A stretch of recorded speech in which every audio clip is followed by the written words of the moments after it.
All right, Nick Saban pleased with the win, but says there's work to be done. Now, close win for Bama. As we've seen in the past, the run game was a big difference maker for the Tide. Let's head out to Chris Wrinkle live in College Station with more. Hey, Chris. Yeah, you could argue that running attack for Alabama ended up being the difference of this game. So much so in the first half, Alabama almost had 200 yards as a team running, including that Damien Harris long touchdown. But Jalen Hurts able to get one around the edge, and that was able to control the clock. And this Texas A&M defense, you got to give them a lot of credit. They played very well today.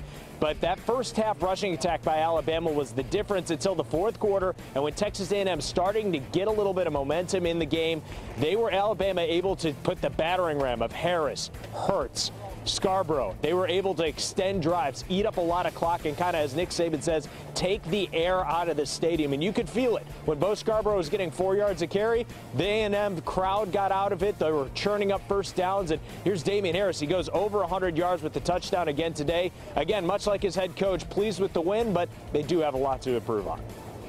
I mean, yeah, you know, anytime you play a team, an athletic team, a very physical tean that plays with 7, 8 guys in the box, I mean, it's obviously going to be hard to run against. But, you know, I think we did a good job of establishing the run game.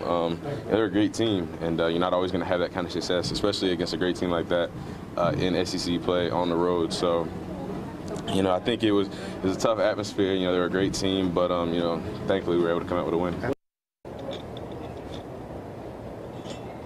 And Damien Harris has been on an absolute tear this year. He says he's not sure last year at this point if he'd be able to break off that 75-yard run. But really, Nick Saban has to be pleased with how Alabama ran the ball for most of this game and the fact that they were able to run out that clock. It ain't pretty, but at the end of the day, it leads to a win, guys.